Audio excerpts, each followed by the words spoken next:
आज के वीडियो में हम डिस्कस करेंगे ओलिगोपोली, जिसे हिंदी में हम अल्पाधिकार भी बोलते हैं। लास्ट वीडियो तक हमने ओलिगोपोली मार्केट सिचुएशन में हमने ओलिगोपोली का कॉन्सेप्ट समझ लिया था, इसकी क्या क्या कैरेक्टरिस्टिक्स होती है उसको डिस्कस कर लिया था, और ओलिगोपोली के टाइप्स भी हमने डिस्कस कर लिए थे। फिर हमने स्टार्ट किया था price and output determination under oligopoly, जिसके अंदर हमने कल्यूसिव ओलिगोपोली के अंदर प्राइस एंड आउटपुट डिटर्मिनेशन करने का मॉडल डिस्कस कर लिया था।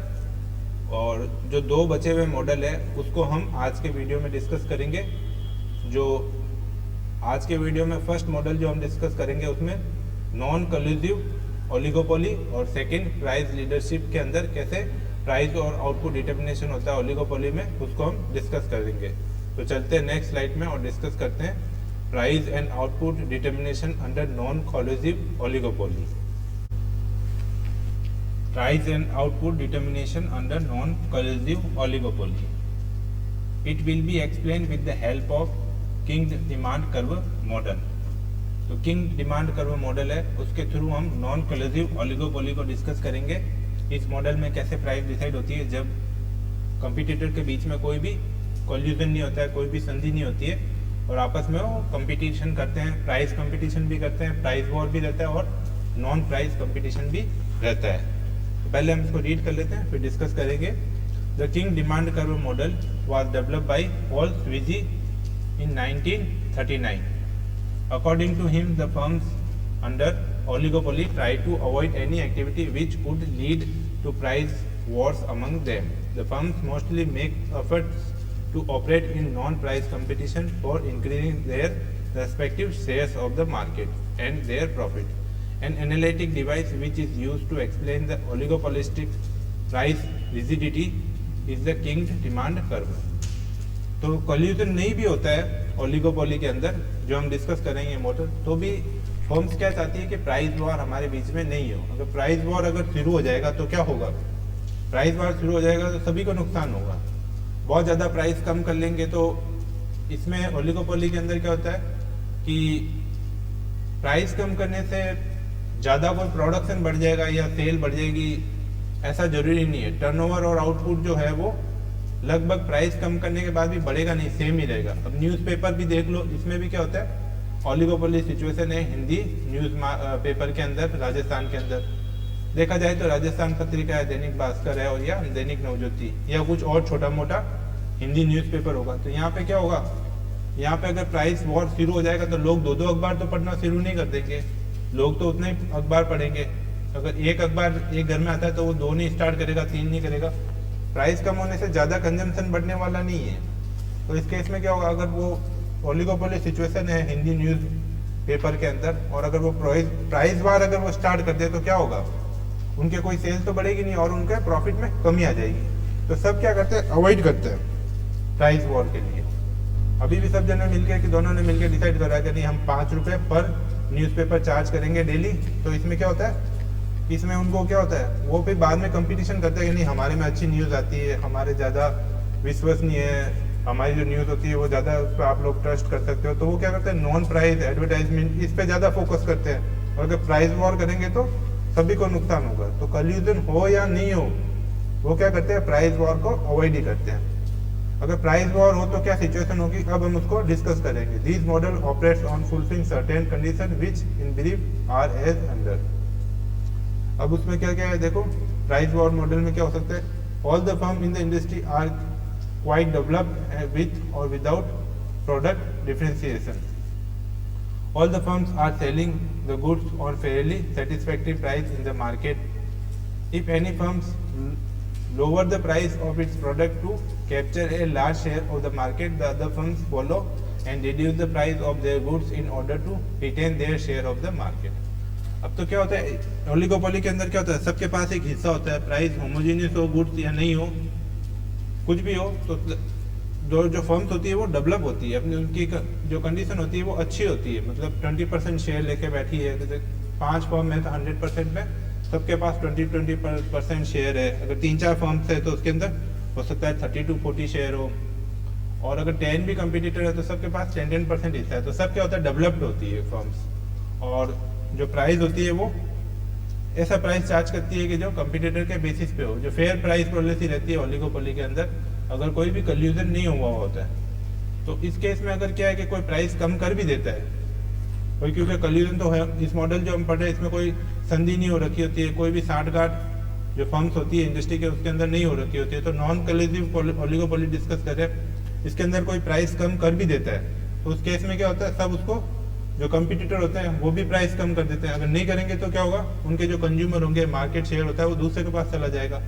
तो इस केस में क्या होगा, सभी प्राइस कम कर देंगे तो अल्टीमेट रिजल्ट क्या रहेगा, टर्नओवर तो बढ़ेगा नहीं। मैंने पहले डिस्कस कर लिया कि है ना, इसमें क्या होता है, प्रोडक्ट ऐसा होता है कि है ना, लोग सप्लाई तो बढ़ नहीं सकती, लोग ज़्यादा तो कंज्यूम करना स्टार्ट नहीं करेंगे।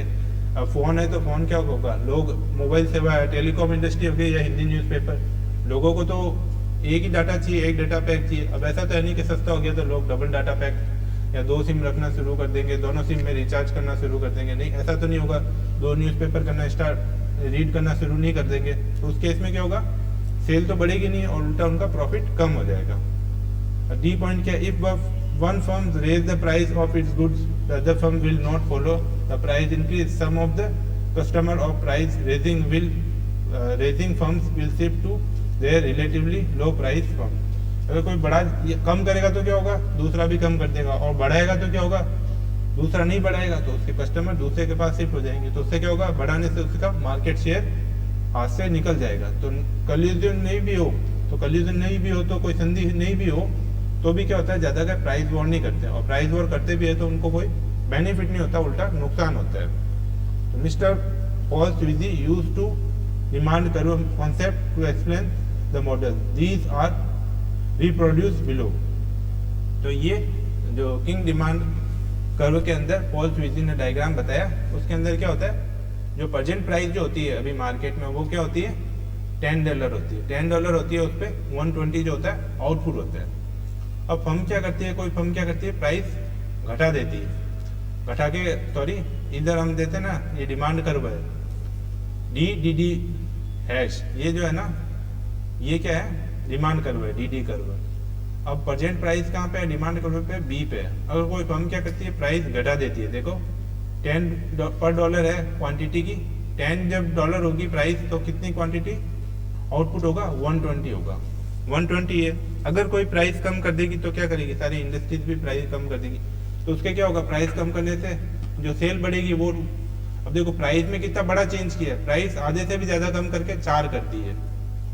अब डिमांड कर्व में कहाँ जाएगा हम, डी, जो ये डी पे आ जाएंगे, डी हैश पे आ जाएंगे। तो इसके अंदर क्या होगा, प्राइस क्या है, 4 रुपीज पर यूनिट हो गया, रुपीज नहीं सॉरी डॉलर पर यूनिट $4 हो गया। अब इसमें देखो इनकी प्राइस तो आधे से भी कम हो गई है, आधा होता तो भी $5 होती है, लेकिन आधे से भी कम होके $4 हो गई है। लेकिन जो आउटपुट है वो 120 से डबल भी नहीं हुआ, 240 भी नहीं हुआ, ये सिर्फ 160 हुआ। तो अगर हम मल्टीप्लाई करेंगे, देखो 10 से 120 को तो कितना आएगा, 1200 आएगा, और 4 को 160 से करेंगे तो कितना आएगा, 640 आएगा। तो उल्टा क्या होगा, प्राइस कम करने से क्या, सभी ने कम कर दी तो उसका आउटपुट तो इतना बढ़ा नहीं और उसके प्रॉफिट में कमी हो जाएगी। अब हम सेकंड सिचुएशन लेते हैं कि यहाँ से क्या है, पर यूनिट जो $10 प्राइस है उसको वो बढ़ा देता है। तो बढ़ाने से कितना करता है, सिर्फ 20% रेस करता है, तो क्या होता है 12 हो जाता है। 12 होने से क्या होता है, उसकी जो है ना उसमें बहुत भारी डिक्रीज हो जाती है, उसका आउटपुट 120 से घट के 40 आ जाता है। अब उसके प्राइस बढ़ाने के बाद भी देखो 40 × 12 480, तो कितना कमी आ गया, 1200 से 480 पे आ गया वो। तो जब भी अगर कल्यूजन नहीं भी है तो भी अगर प्राइस कम करेगा तो भी पूरी इंडस्ट्री को नुकसान होगा, फर्म को भी नुकसान होगा, और प्राइस बढ़ाएगा या कम करेगा दोनों केस में। देखो अब यहाँ पे जो प्रेजेंट सिचुएशन है उससे अगर प्राइस बढ़ा के इधर जाएगा तो भी आउटपुट बहुत कम होगा उस फर्म का, और प्राइस घटाएगा तो भी उसको प्रॉफिट में कमी होगी। तो ये यहाँ पे क्या करते हैं, नॉन प्राइस कंपटीशन को ही फॉलो करते हैं। कोई कल्यूजन नहीं भी होता है तो भी क्या होता है, प्राइस को ज्यादा फ्लक्चुएशन नहीं करते हैं। अब हम इसको रीड कर लेते हैं। In the above diagram DD is a king demand curve, it is made up और 2 सेगमेंट्स DB एंड BD। तो क्या है, दो सेगमेंट में बना हुआ है, 2 टुकड़ों में, एक तो DB है और एक BD है। The demand curve is kink और has a bend at point B। The kink is the formed at the prevailing market price level BM। अभी क्या है प्राइस, क्या है BM प्राइस है, यहाँ पे $10 है जो अभी क्या है प्राइस लेवल है BM। The segment of the demand curve above the prevailing price level $10 is highly elastic and the segment of the demand curve below the prevailing price level is fairly inelastic. This is explained now in brief. Price increase, अब हम क्या करेंगे, price increase इस demand curve के ऊपर की तरफ चलेंगे, इस वाले डिमांड कर्व पे आ जाएंगे। If oligopolistic raise the price of his product from 10 per unit to 12 per unit, he loses a large part of the market and his sales comes down to 40 unit from 120 unit। तो देखो कितना change आया, 20% price बढ़ाई है, सिर्फ 10 rupees 10 पर dollar है, उसमें सिर्फ $2 बढ़ाई है, तो उसकी जो आउटपुट है उसमें बहुत ज़्यादा कमी होगी। There is a loss of 80 unit in the sale as most of his customer are now purchasing goods from his competitor firms who are selling the goods at $10 per unit। So an increase in the price above the prevailing price level shows that the demand curve to the left of and the above point B is fairly elastic। तो यहाँ पे क्या होता है, बहुत ज़्यादा elastic है, price बढ़ाएगा तो क्या होगा, बहुत ज़्यादा आउटपुट में कमी हो जाएगी अगर प्राइस बढ़ाने की तरफ जाएगा। नेक्स्ट है price reduction. If an oligopolistic reduce the prices of its goods below the prevailing price level BM जो है $10 per unit for increasing his sales. तो सेल्स बढ़ाने के लिए क्या करेगा, प्राइस कम करेगा। His competitor will also make the price changes so that their customer do not go away from there. तो क्या करेंगे, कंपटीटर भी प्राइस कम कर देंगे। Let us assume that oligopolist has lower the price to $4 per unit. It competitors in the industry make the price cut, वो भी उसी हिसाब से प्राइस कट कर देंगे। The sale of the oligopolist with a big price cut of $6 per unit has increase by only 40 units. जो बढ़ेगा price cut तो उसने बहुत बड़ा किया, $6 का किया है, 10 में से 60% प्राइस कम कर दिया, लेकिन उसकी सेल जो बढ़ी वो बहुत कम बढ़ी है, सिर्फ 40 यूनिट बढ़ी है। The firm does not gain as total revenue decreases with the price cut. The BD proportions of the demand curve which lies on the right side and below point B is fairly inelastic। तो क्या होगा, inelastic है, नीचे की तरफ अगर demand curve को बढ़ाएंगे, प्राइस कम करेंगे तो वो इनइलास्टिक होगा।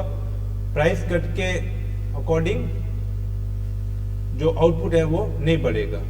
Rigid price, the firms in the oligopolist market have no incentive to raise और lower the price of the goods. They prefer to sell the goods at the prevailing price level due to reaction functions.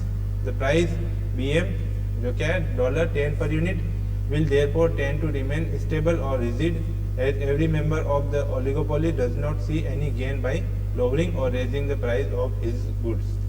तो इसके अंदर क्या होगा, भले एक कल्यूजन हो या नहीं हो, किंग डिमांड कर्व के थ्रू समझाया है कि बढ़ाएगा प्राइस या घटाएगा, इंक्रीज करेगा या डिक्रीज करेगा, तो उसको क्या होगा, उसके ज़्यादा गेन तो कुछ नहीं होगा और ज़्यादा नुकसान होगा, प्रॉफिट में कमी होगी। अब थर्ड प्राइस जो है ओलिगोपोली का मॉडल है प्राइस और आउटपुट डिटर्मिनेशन करने का, उसको डिस्कस कर रहे हैं, प्राइस लीडरशिप मॉडल।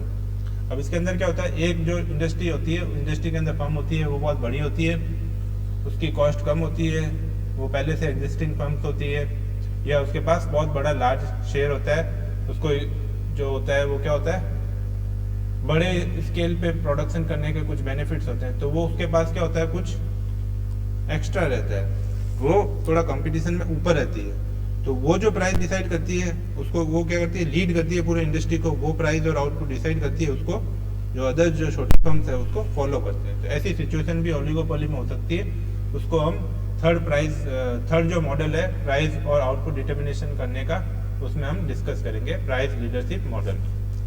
इसको हम पहले रीड कर लेते हैं। The firms in the oligopolistic market are not happy with the price competition among theirselves. ये तो हमने दो मॉडल में भी समझ लिया कि प्राइस कंपटीशन नहीं करना चाहती। They try various method to maximum joint profits. Price leadership is one of the means which provides relief to the firms from the strength of price competition. तो ये भी क्या था, जो प्राइस कंपटीशन होती है उसके उसको बाहर रखता है। The firms in the oligopolistic industry without any formal agreement accept the price set by the leading firm in the industry and move their prices in the line with the prices of the leader firm। The acceptance of price set by the price leader firms maximize the total profit of each firms in the oligopolistic industry. इसके अंदर क्या होता है, ये जो कोई कल्यूजन तो नहीं होता है, कोई संधि तो कोई एग्रीमेंट नहीं होता है, बिना एग्रीमेंट के जो लीडिंग फर्म होती है वो प्राइस डिसाइड करती है, उसी के आसपास जो अदर फर्म्स होती है वो प्राइस डिसाइड कर लेती है. Assumptions इस मॉडल की क्या क्या है? The main assumption of price leadership model under oligopoly are as under. There are two firms A and B in the market. The output produced by the two firms is homogeneous. The firms A, being the low cost firm or a dominant firm, act as the leader firms. Both the firms face the same demand curve. E point है, each of the two firms has an equal share in the market. The price and output determination under price leadership is now explained with the help of the diagram. अब to firms हैं, दोनों का जो goods है output है वो homogeneous है, और एक फर्म जो है वो इंडस्ट्री को डोमिनेट कर रही है, लीडिंग फर्म है, और जो डिमांड कर्व है दोनों का सेम है, कॉस्ट भी दोनों का सेम है, कॉस्ट दोनों की सेम नहीं है, सॉरी, कॉस्ट जो है वो दोनों की अलग अलग है, लेकिन डिमांड कर्व सेम है. तो ए जो फर्म है वो क्या है? लीडर है. जब हम डायग्राम को देखें तो इसके OY एक्सिस पे क्या है? प्राइस एंड कॉस्ट है, और OX एक्सिस पे क्वांटिटी है, जैसा हम सब डायग्राम में देख रहे हैं मार्केट के अंदर. तो ये इनका क्या डिमांड कर्व है DD, और MR है जो मार्जिनल रेवेन्यू कर्व है. अब जो डोमिनेट फर्म है A, उसका जो मार्जिनल कॉस्ट का कर्व है वो कट करेगा इसको E पॉइंट पे. तो ये क्या हो जाएगा? E पॉइंट पे कट करेगा, तो यहाँ पे क्या हो जाएगा? क्वांटिटी डिसाइड हो जाएगी, और ये प्राइस डिसाइड कर देगा. क्या हो जाएगा? OL प्राइस डिसाइड कर देगा. और जो दूसरी जो फर्म्स है जो डोमिनेट नहीं कर रही है, उसका क्या होगा? मार्जिनल कॉस्ट कट कहाँ करेगा? MR कर्व पे, और उसकी प्राइस क्या आएगी? KN आएगी. लेकिन प्राइस वॉर तो चलता ही नहीं है. अगर वो कंपटीटर अगर PM पे या ये PM पे अगर अपनी क्वांटिटी सेल कर रहा है, अपना आउटपुट सेल कर रहा है, और PM कह दे या OL कहते हैं, इस प्राइस लेवल पे कर रहा है, तो उस केस में ये ज़्यादा प्राइस लेवल पे तो सेल कर ही नहीं पाएगा, वो भी KN पे नहीं सेल कर पाएगा. उस केस में क्या होगा? उसको भी प्राइस क्या वो करनी पड़ेगी? कम करनी पड़ेगी, और OM क्वांटिटी सेल करनी पड़ेगी OL प्राइस पे. उसको भी अपने जो डोमिनेट फर्म्स है उसके अकॉर्डिंग ही प्राइस डिसाइड करनी पड़ेगी. प्राइस तो क्या हो रहा है? इसका तो इक्विलिब्रियम F पे आ रहा है, और इसके प्राइस कहाँ जा रही है? जहाँ डिमांड कर्व को कट कर रहा है, टच कर रहा है K पे, तो KN जा रही है. प्राइस इसको इस लेवल पे जा रही है, और ON सेल करना होता है उसे, लेकिन कंपटीशन की वजह से एक फर्म डोमिनेट फर्म है, अगर ओलिगोपोली सिचुएशन है और इस प्राइस पे बेचेगा तो उसके पास कोई भी कंज्यूमर नहीं रहेगा, सारे कंज्यूमर कहाँ शिफ्ट हो जाएंगे? ए फर्म्स के पास हो जाएंगे. तो इस केस में क्या होगा? ये भी क्या करेगा? इसी प्राइस पे सेल करेगा, और इतनी क्वांटिटी सेल करेगा, क्योंकि ये फर्म जो है वो डोमिनेट कर रही है इंडस्ट्री को. तो लीडरशिप के अंदर क्या होता है कि फॉलो करना पड़ता है. अब उसको उसके जो सिचुएशन आ रही है इक्विलिब्रियम को उसको छोड़ के जो ए फर्म है उसके अकॉर्डिंग, जो लीडर फर्म है उसके अकॉर्डिंग बिहेव करना पड़ता है. डायग्राम को डिस्कस कर ले. In diagram DD is the demand curve which face by each of the two firms. MR is marginal revenue curve of each firms. MCA marginal cost of firm A is the marginal cost of firm A, and MCB is the marginal cost of firm B. We have assumed that the firm A is the low cost firms, then firm B. तो B firm से compare में A firm का क्या है? Cost कम है. As such, the MCA lies below MCB. The leader firms using the equilibrium rules of MC equal to MR is in equilibrium at point E. The firm A maximizes profits by selling output OM and selling price MP. The firm B is in equilibrium at point F, where MC B equal to MR. The firm B maximizes profit by producing ON output and selling it at NK price. The firm B has to compete with firm A in the market. If the firm B fix the price NK per unit, it will not be able to compete with the firm A, which is selling goods at MP price per unit. तो क्या होगा?